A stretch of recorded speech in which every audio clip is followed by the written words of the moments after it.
Welcome to the Peak Podcast. My name is Kyle Nelson. I'm the host. Today we have an awesome guest, but before we get started, just a reminder of what the Peak Podcast is about.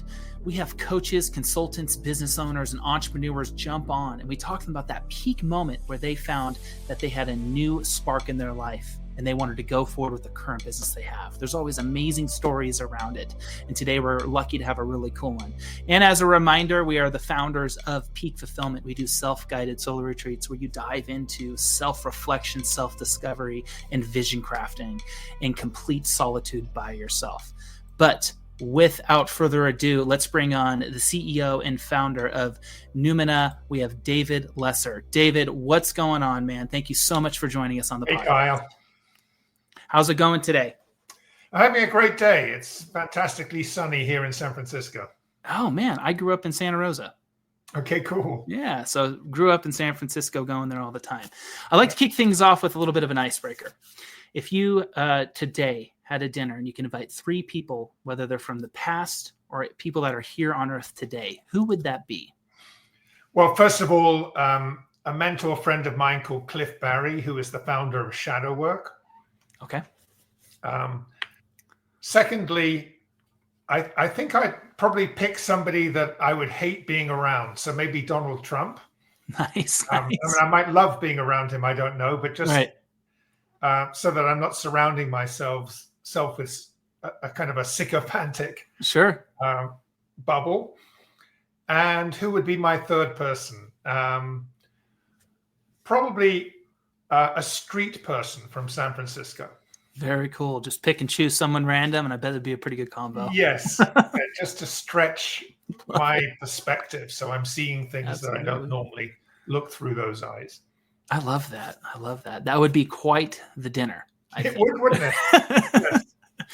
Well, awesome. I have a reputation for putting together people who are very different. I love that. I think those 3 would be drastically different.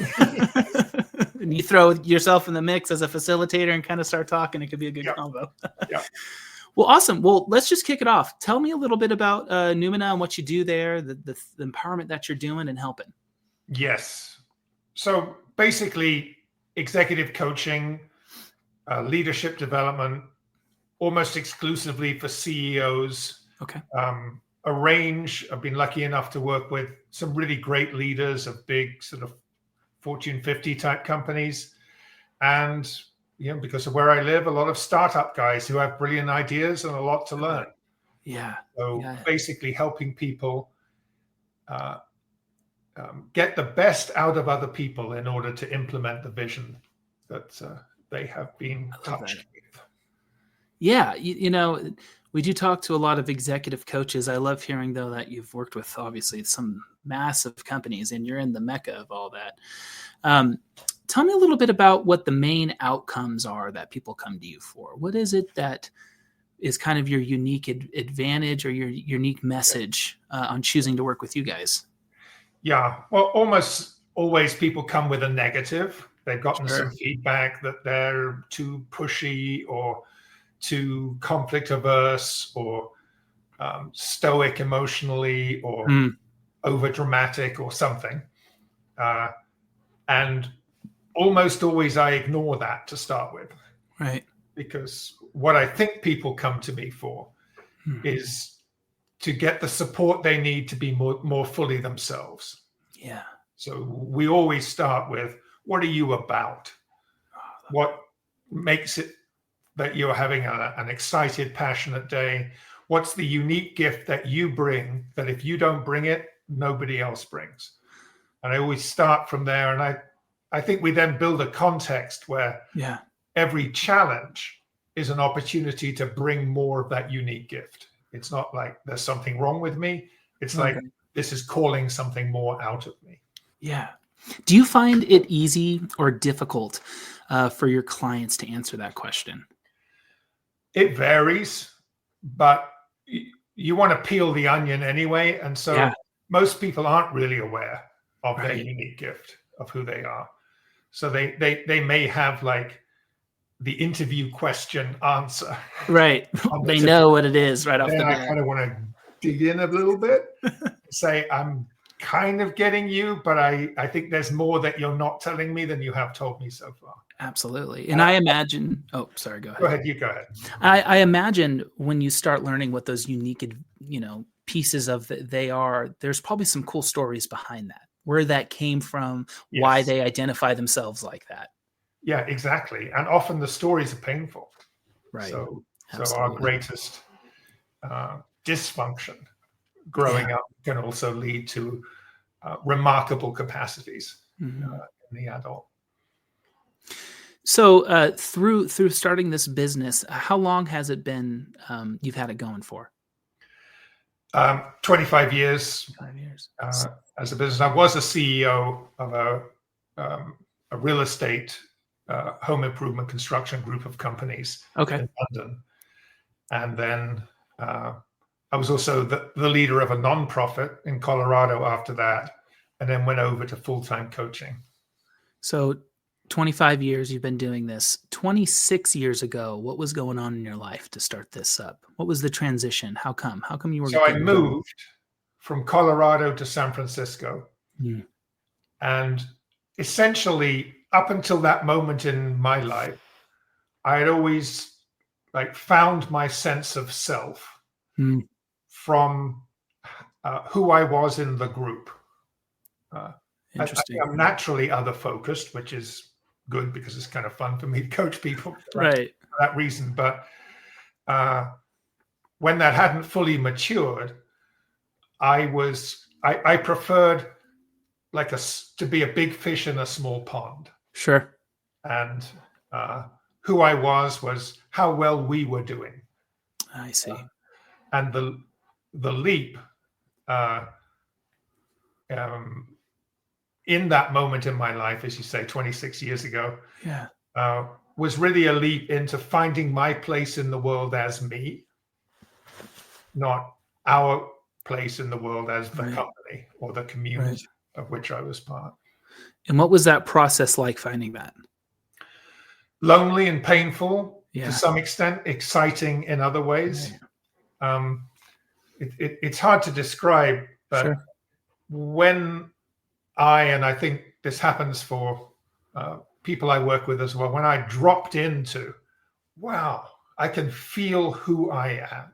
I can feel how I am fulfilling my place in the world, how I have a unique gift, how I can fulfill something meaningful by being fully and uniquely myself. And it's a buzz in the body. Right. I am fully occupying the space I live in. Yeah. There's this comfortability that you can almost physically feel.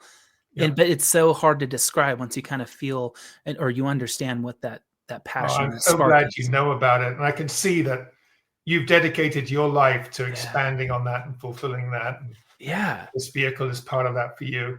It is. I really get it that you want to propagate that in the body feeling, that sense of understanding that who I am is what matters, not who I think I should be. Right. Yeah, absolutely. And what I find is the more people I talk to, it typically is around a 6-month to 12-month process of transition of finding what that is.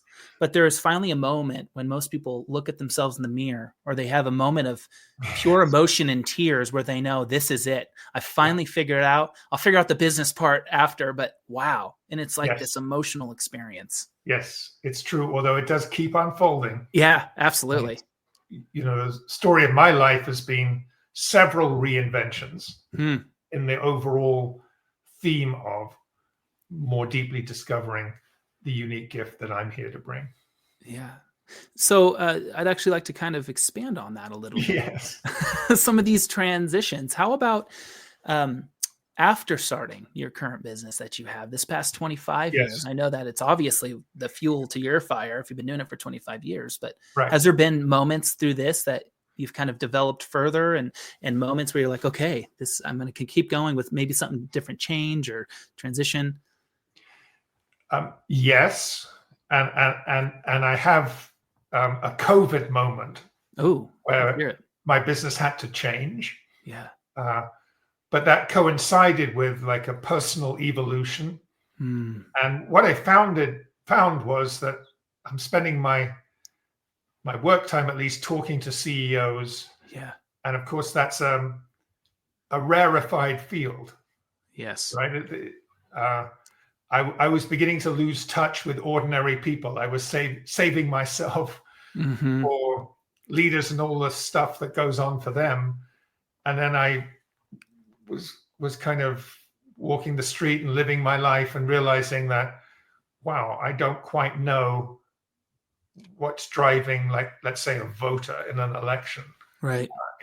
I did some phone calls and we got talking to people and was just like, wow, I am out of touch Right. with ordinary people, and I'm not here just to serve a rarefied. Yeah. Even though that was my goal, I wanted to be a confidant to people of influence, Mm-hmm. and have, so to speak, a ripple effect. As there Sure. was an awakening in my clients, it would ripple into the tens, sometimes thousands they employed. And I wanted to have that leverage and impact, but I started to want something else, which wasn't just to impact the world through leaders, but to have a direct connection. How could the things I've learned in these years of coaching leaders be useful, beneficial, and applicable to all people everywhere? Absolutely. It's a tool bag that you've created and added to over time. Yes. And that's what we do. Our program is literally just stuff we've gone through and that we've experienced and used as a tool to share with others. And my COVID story is that I always start my assignments with a client with a retreat, a 2-day retreat that my wife and I would do at the house, just us and the one client. So it's really a deep dive, peeling back all those layers. COVID came, we couldn't do it. Right. And you can't really do a 2-day retreat over Zoom. It's too tiring. Right. Yeah. So we developed the materials that could enable the retreat to be self-guided. I love that. So we have, it's on sale on Amazon right now, the Numina Transformation Retreat, which is a self-guided at-home retreat. And it's got 5 drawers. Each of them is a process and a manual to explain exactly how to use the tools to exactly the same thing we did in the retreats at our house with the CEO, now self-guided. Yeah. And with my clients, I would do that over the phone. So we could do a retreat where I could say, we'll have half an hour on Zoom, then half an hour you go away, do your own thing with the retreat, take a photo, we'll debrief it together. It made a great retreat. And then I thought, well, why don't I put this into a nice box? Absolutely. And make it available to everyone everywhere. And it was such a release of that kind of, wow, I'm limited to, albeit great people to work with. Right. Yeah. It's not something, I'm not doing something applicable to everybody, to then, wow, if I've made this retreat that someone can do with me over Zoom, they could just as well do it in their home. For sure. 3 hours, half a day, $80 on Amazon. Yeah. And I really loved designing all of that so that I didn't have to be there to facilitate breakthrough. I could design something that somebody could actually get there on their own.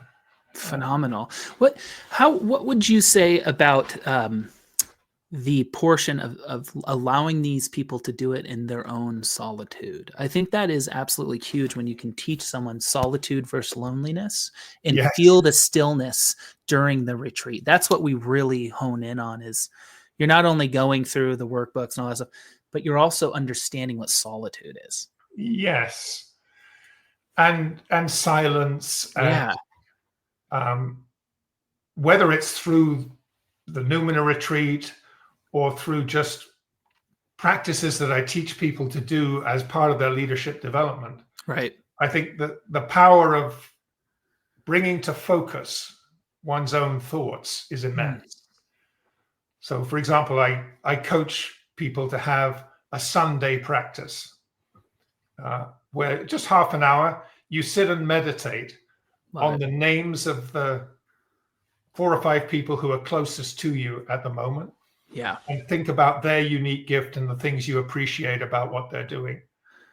And just doing that meditation makes the executive team function Right. in a way that they can kind of feel it, that they are appreciated, they are wanted, they are seen for who they are.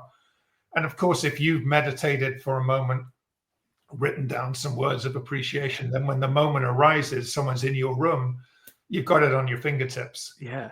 But it is that power, like you're saying, things you do on your own affect how the whole creative field of your leadership or your life unfolds. I think it's so empowering, giving people the opportunity to find that they have the answer inside them. That they don't necessarily need facilitation during the retreat. Afterwards, of course, you're coaching and masterminds, all that stuff is different for accountability and education, but allowing them to empower themselves at their own pace is it's a phenomenal feeling. Yes.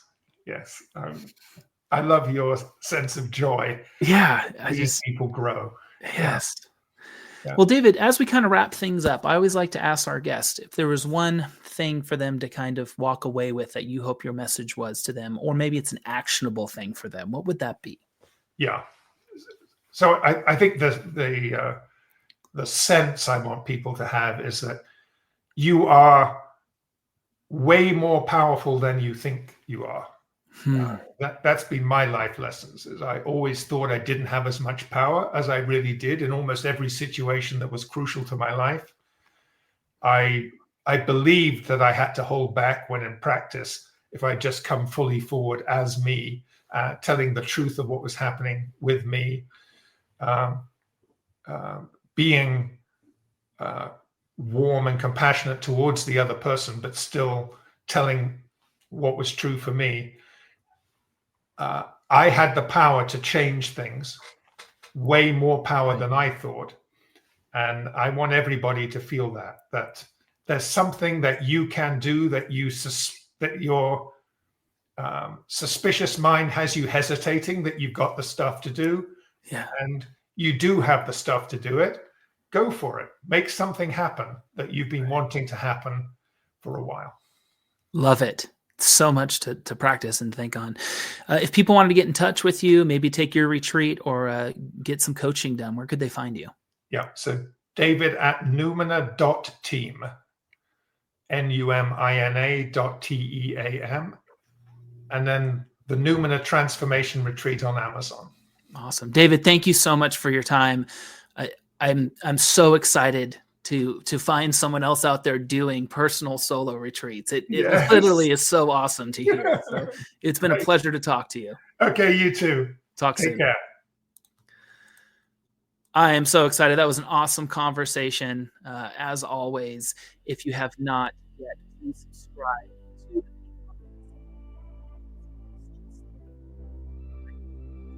along on the next conversation here on the Peak Podcast.